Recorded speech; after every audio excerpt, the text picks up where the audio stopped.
Hello, my quilty friends. It's Stacy of Stacy Creates Stuff, and today we are talking about the painted desert version of Haven.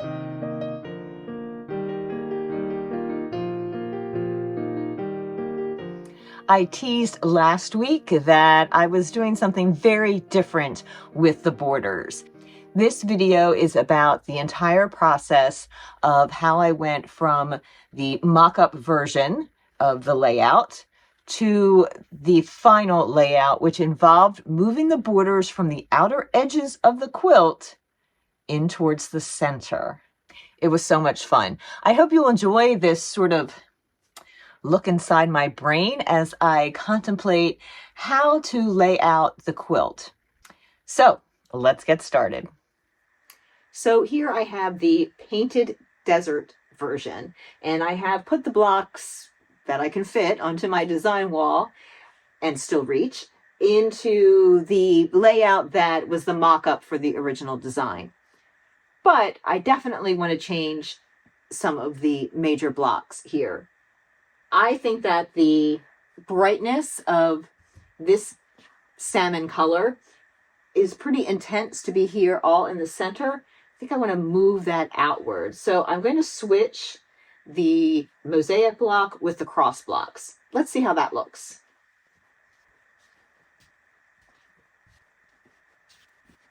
I think I'm going to swap them with the 8-point star and the contrary wife. That is because the 8-point star has a sashing and mini 9 patch, and that is best kept on one of the diagonals. If I swapped it with the mosaic, then it would be off kilter. There isn't a way to sort of center that block. I'll show you what I mean. If I put the 8-point star up here, then I could rotate those around. That would be an interesting thing. And of course I could change the orientation of this, but no matter which way I turn it, there's an L shape with the sashing. So that's why if it stays on the diagonal, it will be okay. And that's the diagonal line of the quilt. So I'm going to move this over to the corner. And because I already have sashing going here, I don't want more sashing here, so I'm going to put it into the outer corner.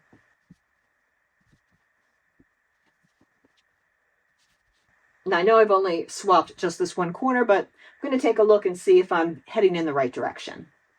I feel like these are a little too dark here that they need. Let's try moving that. And I'm probably going to rotate these blocks, and I might still rotate that one. Let's see what this corner looks like. Move that out. That's at least a little more of this corner in place.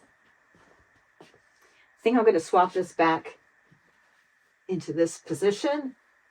And let's try this here. So contrary wife.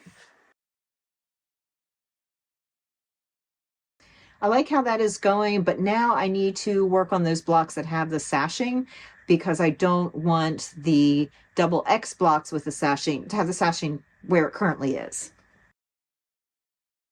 I don't mind that, but I'm going to try something with the 8-point star sashing. I think before I commit, I'm going to rotate the double X just within its current sashing state. And I'm going to put some of the border up because I think that will also draw some of the color where I need it to go. I like how these sort of continue that line where it was before. It sort of stopped at the white. So I think turning it is going to give a better line that way. I don't think I love this. Now, I know I said I didn't want the two sashings next to each other, but let's give it a try. I don't hate it. It's kind of interesting, but now I think that the cross is too dark there. So let's put in the mosaic. I'm going to put the 8-point star back. I'm going to swap these. Okay, I think I'm pretty happy with that. I know I have to change some things down at the bottom, but I'm not worried so much about that at the moment. Okay, so I'm back with the components for the border. The one that has to stay in place is the corner 9 patch. So I'm going to put that up. It's a little crooked. Then I have the rest of the pieces. So I'm just going to lay those out and try to figure where I want them to go. So I have this dark piece, which I know I don't want to put near here because it's the same fabric as the cross. So I think I'm going to see what it looks like right next to the 9 patch.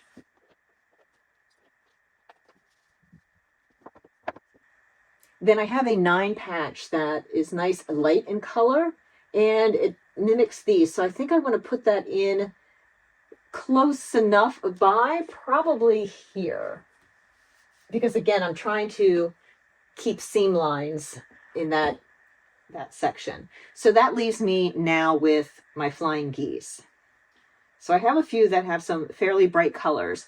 Now, like the Forest Lake version, I can make that chevron thing. So I'm going to put that over here on the side just so I can see what it looks like and then decide if I want to do that same type of thing. I may not want to do the full chevron look, but I think I do like that peachy color one because it's going to really pull that out. So maybe I'll have that coming towards the center.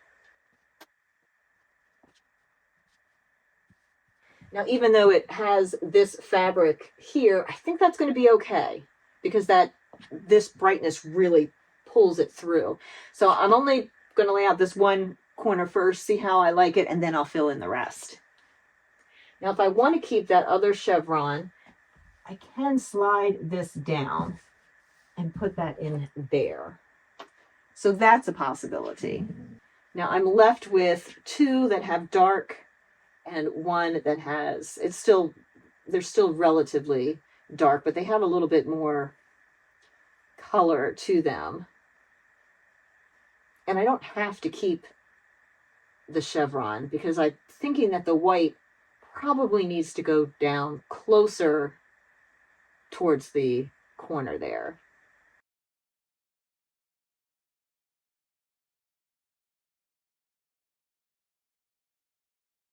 Now, the thing with when there are 2 flying geese next to each other, especially confined in the area, the arrows or the points of the flying geese do not have to be all going towards the center of either the top, bottom, or side. They could go this way. That's kind of interesting. Or something like that. I'm going to step back, take a look, and then I'll probably add the rest of the border pieces in so I can get the full picture. So I've put up all of the top border and down the side, and my design wall is falling down. But anyway, this is too much. So, and then I think this is too dark. And so while I've been standing back and looking at it, I have a radical idea. I'm going to change the whole thing.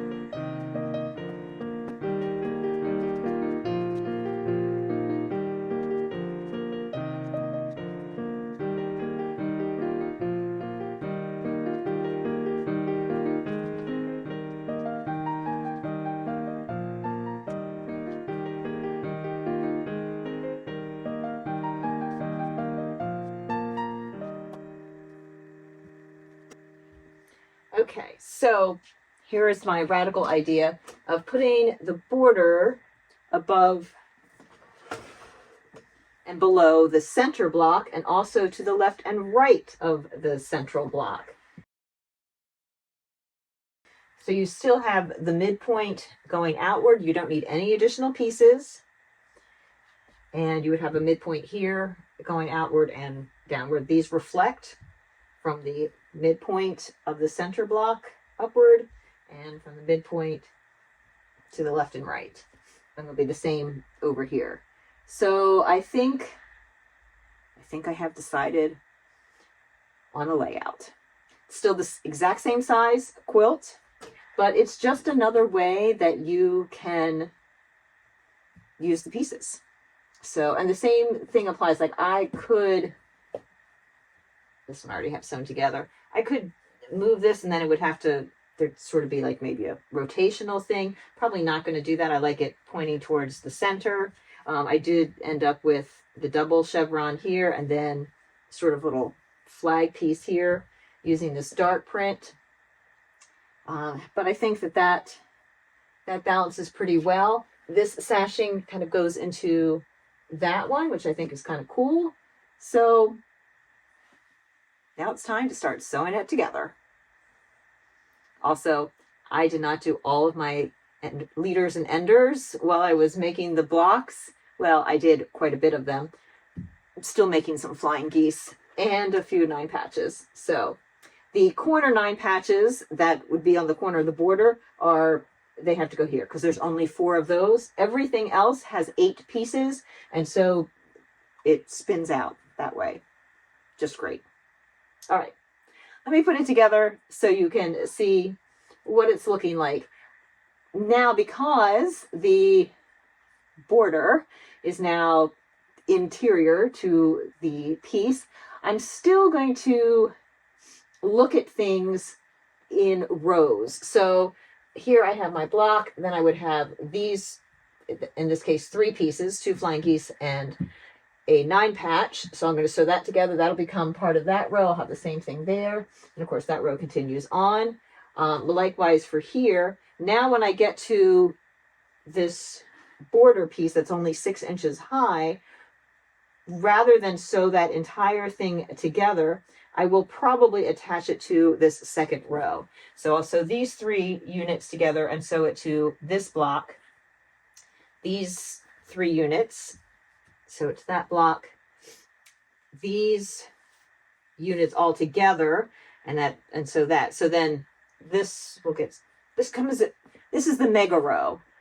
So where the mega row in the Forest Lake was the first row and the last row, this is going to be row 2 and 4. I'm going to sew the rows together so you can see. I think it'll make more sense. I've sewn all of the top row together, so that's just a normal row. And of course now the border pieces are on either side of the cross block. Then the second row and also the 4th row, which are the same, just flipped around. This is where there is a border all the way across. So I have added that to each of the blocks. And then of course, where the borders are crossing, that becomes a very large block. I just put that together like a 4 patch. So the 8-pointed star plus this side part of the border, and then the side border down here and the 9 patch, and this is the corner 9 patch. Of course, it's not in the corner in this regard, but it's the one that there are only 4 of. And then I've matched those 2 pieces, the block and the border. This is another of the large block, just like this one. And then this end piece is just like that one. So I'll be sewing all that together as one very large row. And then I have the middle row here, which, much like the first row, is just a row of blocks with these 2 border pieces on each side of the Dutchman's puzzle. And I have sewn the bottom 2 rows together, so this 4th row is just like the second row, just rotated around. And the 5th row is just like the first row, again, just rotated around. So I'm going to go ahead and sew all of this row together, and then sew the rest of the quilt rows into the quilt top.